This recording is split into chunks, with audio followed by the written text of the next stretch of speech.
Aleksandras Libo, arba taip kaip kartais galima rasti Šmuelis Aleksandras Libo, ne, du tokie vardai.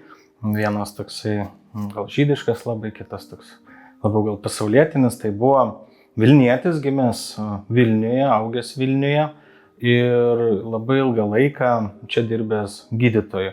Buvo loras, tas ausų, nosies, ryklės gydytojas. Libo gimė 1890 metais, paskutinį rugpjūčio dieną, 31 dieną, ir gimė tokioje įdomioje šeimoje. Jo tėtis Evelis Libo buvo koklių fabriko, kaip savininkas, direktorius mes dabar pavadintume, ir turėjo fabriką dabartinėje Vivulskio gatvėje. Ir tas fabrikas visai žymus, galima tikrai ne vienoje, turbūt laiptinėje ar kokiam nors senamiestyje rasti tame fabrike pagamintų grindų plytelių arba krosnių koklių ir panašiai. O jo mama irgi aktyviai veikia fabriko veikloje ir turbūt pagelbėjo savo vyrui. Tai tokioje šeimoje gimęs Aleksandras Libo pradėjo mokytis rusiškoje gimnazijoje. Tuo metu toji rusiškoji gimnazija buvo įsikūrusi dabartinio Vilniaus universiteto patalpose. O baigęs gimnaziją įstojo į Dorpatą, dabar mes sakytume Tartu universitetą, tenais ir baigė medicinos specialybę.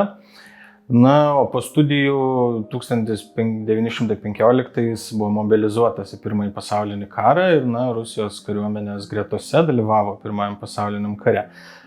Frontuose gal jisai pats ir nebuvo, bet kaip gydytojas, kaip karo medikas dalyvavo arti veiksmo esančiose vietose. Po Pirmojo pasaulinio karo jisai grįžta į Vilnių ir pradeda čia tą ilgametę savo gydytojo tokią karjerą, praktiką. Tai žinoma, kad jisai labai ilgą laiką dirbo vadinamojo ligonio kasų, tokioje poliklinikoje, ligoniniai, kuri buvo dabartinėje Dominikonų gatvėje. Taip pat teko skaityti, kad jisai savanoriškais tikslais pagelbėdavo žydų ligoninėje, tenais dirbdavo.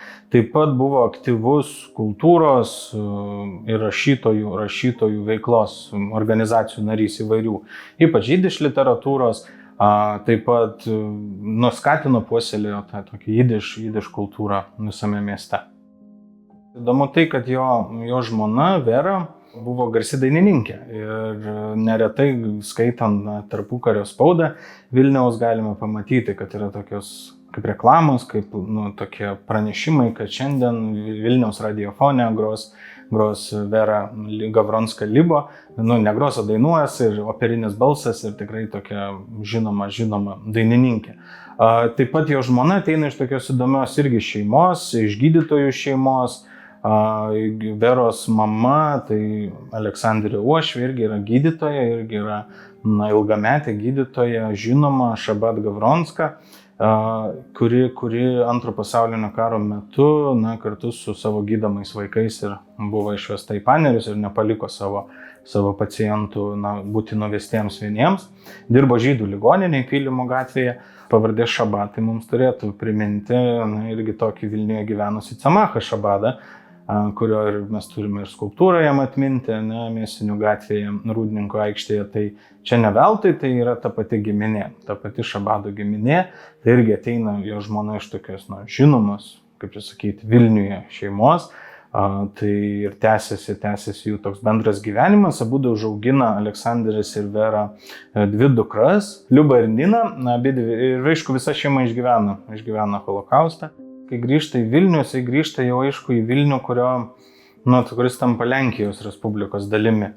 Ir ypač 19-21 metai ganėtinai Vilniuje buvo labai įtempti ir labai daug kupini įvykių ir nelabai gražių. Vilnius ėjo iš rankų į rankas, ar tai sovietinė Rusija valdė Vilnių, ar tai lietuviai buvo užėmę, ar tai Lenkijos Respublika. Tačiau 1919 metais per Velykas, balandžio mėnesį, į Vilnių įsiveržė, užėmė Vilnių iš sovietinės kariuomenės rankų Lenkų kariai, surengė pogromą Vilniuje ir vadinamasis toksai Velykų pogromas, Velykų nakties pogromas. tuo metu miršta, žūsta, nužudoma virš 60 Vilniaus žydų, labai daug sužeidžiama ir, kur čia vėl Libo veikia, tai galima matyti šaltiniuose, kad jisai yra sudarytoje tokioje komisijoje įvertinti šitą žalą, kurią patyrė Vilniaus žydų bendruomenė. Tai yra apklausti liudininkus, liudytojus, apklausti sužeistuosius ar tiesiog praeivius ir apskaičiuoti, kaip čia kas įvyko. Susitaupęs pinigų nusipirko žemės plotą, tai dabartinėje Kalinausko gatvėje, tas namas ir dabar stovi, Kalinausko gatvė 3, toks labai gražus 20 amžiaus modernistinės architektūros pastatas ir 38 metais jisai įsikėlė su šeima gyventi į jį ir tame name, galime sakyti, ir pasitinka Antrąjį pasaulinį karą. Žinoma, prieš nacius tai susiduria su tuo, kad Vilnius tampa lietuvių miestų 39 metų rudenį, tai Sovietinė Rusija Sovietų Sąjunga perduoda Lietuvai Vilnių ir Vilniaus kraštą. Vėliau 40 birželį susiduria su pirma sovietinė okupacija, 41 birželį jau su ta nacių okupacija. Tai toksai jo, tikrai patiria jis visas tas Vilniaus perturbacijas, kurios buvo iki pat 45 metų. Tai toksai, tikrai galima sakyti, vietinis, ne Vilnietis, kuris tikrai daug ką matė, daug ką patyrė. Nacių okupacija jisai pasitinka tuo metu, gal tai labiau priemiestis, tai Valakampiuose. Tuo metu, birželio mėnesis, geras oras ir dauguma Vilniečių, kaip ir šiaip visoje Lietuvoje, mėgstančių vasaroti, išvyksta kažkur už miestą. Tai Libo su šeima taip ir padarė, jie buvo Valakampiuose, kur susidūrė su ta pirma nacių okupacijos diena, kai skrido lėktuvai, krito bombos ir panašiai. Grįžęs į Vilnių, jisai irgi tapo tokių istorinių įvykių liudytojų, tai yra, pavyzdžiui, tikėtina, kad buvo vienas pirmųjų, kuris pamatė pirmąjį Vilniuje subombarduotą pastatą. Jisai buvo dabartinė Pylimo ir Klaipėdos gatvės kampas. Savo paskui liudijimuose mini, kad tenais traukė iš griuvėsių aukas ir tenais prisiminė, kad buvo kadaise gėlių parduotuvė. Tai jo tokie pirmi susidūrimai su Antruoju pasauliniu karu. Nebuvo iškart nuvestas į getą, jis buvo suimtas ir nuvestas į Gestapo pastatą. To pastato rūsiuose ir buvo kalinamas Libo. Kalinamas dėl įvairiausių priežasčių. Visų pirma, kad yra žydas, antras, kad čia buvo sovietmetis, tai galbūt kažkas su sovietais darė. Išleistas iš tos įkalinimo vietos, tai jis jau buvo nuvestas tiesiai į Vilniaus getą. O Vilniaus gete, taip, jisai toliau padėjo Vilniaus gete esantiem kalintiem žydams, gyventojams Vilniaus ir ne tik, ir iš visur, kur jie yra suvežti. Taip pat jis juos gydė, globojo ir panašiai. Yra žinoma, kad Libo buvo vedamas į kailio fabriką dirbti ir tenais jisai sugalvojo susipažinęs prieš tai su žymiais kitais Vilniečiais, Vilniuje gyvenusiais žmonėmis, kad gal ir laikas yra pasislėpti, pabėgti. Tai jo geriausi geradariai, tai yra 3 tokie, tai yra kunigas, istorikas Juozapas Stakauskas, tada yra benediktinių vienuolė Marija Mikulska ir paskui Vladas Žemaitis. Stakauskas tuo metu buvo Vilniaus miesto archyvo direktorius. Tiesiog archyvas mieste. Pastatas buvo Mindaugo gatvėje 8, dabartinis adresas, ten, kur ir dabar yra Lietuvos valstybės istorijos archyvas. Visas Vilniaus archyvas neišsiteko Mindaugo gatvėje, dabartinėje toje vietoje, tai benediktinių vienuolynas ir kodėl ten Stakauskas slėpė žydus, yra susijęs su tuo, kad ten buvo kaip ir papildomas archyvo patalpos.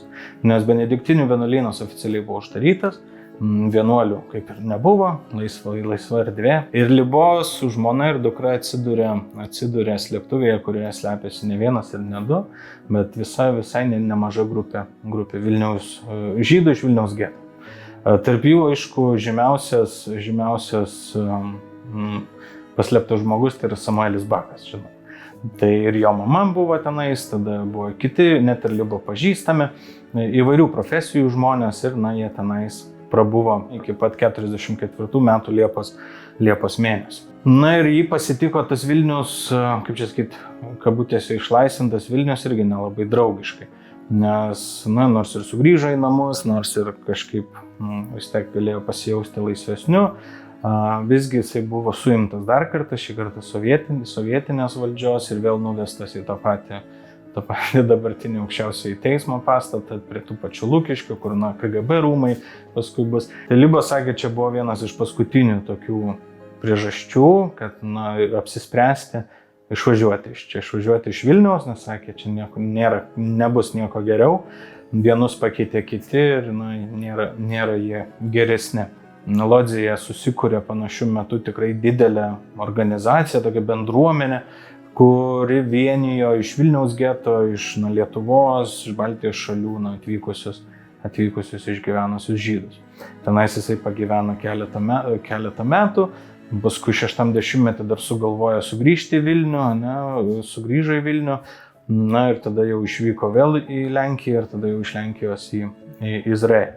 Ir miršta Libo 1970 metais jau Izraelyje.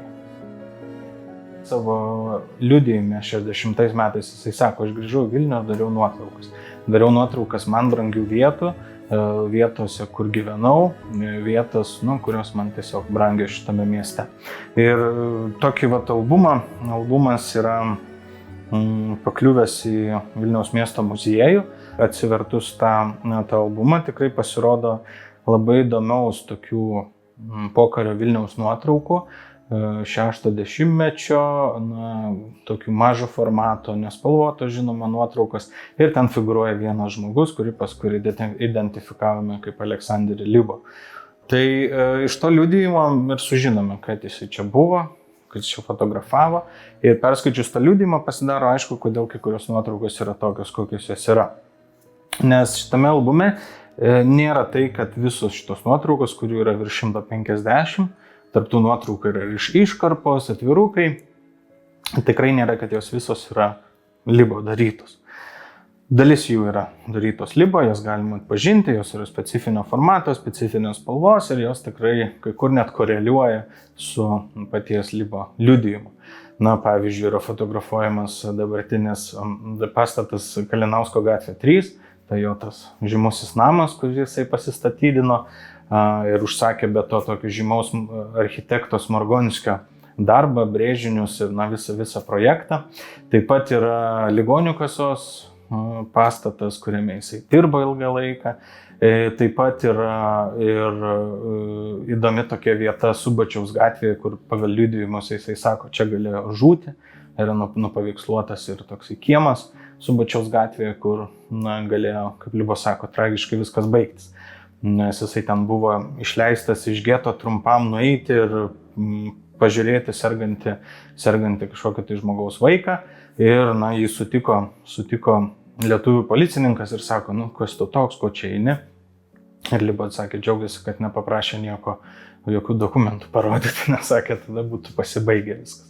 Ir žinoma, šiaip Vilniaus vaizdų, tokių svarbių ne tik, aš manyčiau, prieš kariniam Vilniečių, bet gal dabartiniam, nes nupaveiksluotos vietos, kur gyveno Adomas Mickevičius, kur buvo lentelės memorialinės, yra aišku užlipta prie Gedimino kalno, ant Gedimino kalno, prie Gedimino pilies bokšto.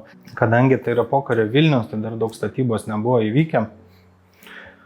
Ir pavyzdžiui, yra nupaveiksluota šitą stačiatikių katedrą, baltoji, ta Dievo motinos soboras katedra, kur yra prie Užupio tilto.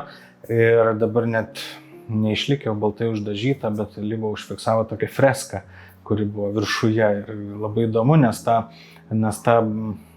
cerkvė labai dažnai fotografavo ir Fleury, ir Čechavičius, bet tikrai jinai pakliūdavo, gal net ir Bulhakas yra fotografavęs, bet visą laiką buvo fotografuojama iš tam tikro kampo ir nesimatydavo tos freskos, o Libo pasisekė, nes namas buvo nugriuvęs karo metu ir jisai galėjo tokią įdomią perspektyvą pamatyti.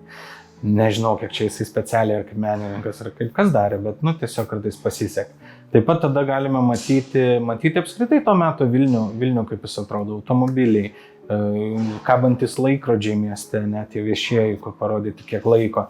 Tada vienoje vietoje jisai nupaveikslavo Vilniaus rotušę ir kampe matosi Vokiečių gatvės statybos, tos naujosios pusės ir ten irgi kažkoks tai plakatas uždėtas, kažkoks sovietinis plakatas, gaila labai neįsiskaito, nes vis tiek priartinti negalime taip labai smarkiai. Užfiksuotos Olandų kapinės, kurios irgi yra sugriautos, vis tiek nebe tokios, kokios buvo 6-ame dešimtmetyje. Užfiksuota Olandų žiedas, kurio nebuvo, buvo visai kitokia teritorija. Ir šiaip tas Vilnius ir savas, ir svetimas tokiuose vietose. Ir aišku, paneriais aplanko panerius ir fotografuoja paneriuose ir viena jo nuotraukų, kurios nėra šitame albume, yra labai žymi, bet būtent yra, aš net labai įdomu, jos trūksta čia, bet jinai yra žinoma beveik visame pasaulyje, kur Libo eina po tokią sukastą žemę, kur tikėtina ir buvo užkasti pelenai ar tai kūnai, bet yra kitos, kuris sėdi prie pirmojo paminklo paneriuose, pastatyto sovietmečiu, yra, kuris vaikšto po panerius ir matosi, kad jam buvo tas svarbu aplankyti tą vietą, kurio visą laimę pačiam neteko ir atsidurti.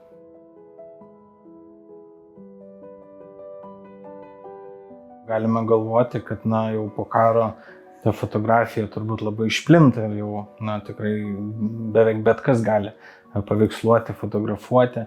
Ir aišku, galime šiaip kelti klausimą, kodėl mes fotografuojame, kodėl mes patys tą darome, kodėl mums yra svarbu sugrįžti kažkur ir padaryti atminimą tokį. Tai manau, Libo tą ir padarė, jisai norėjo išsinešti dalelę to Vilniaus, išsaugoti savo dalelę to Vilniaus. Ir tas Vilnius jam tikrai brangus buvo, rūpėjo ir nors pats ir nežinau, kaip gaila nepaliko jokio eilėraščio, ten kažkokios dainos apie Vilnių piešinio, bet paliko bent jau keletą nuotraukų ir tą liudijimą ir aišku tą veiklą organizacijoje susijusią su Vilniumi, bet kažkuria prasme ir išsaugojo jisai tą 6-10-mečio Vilniaus vaizdą.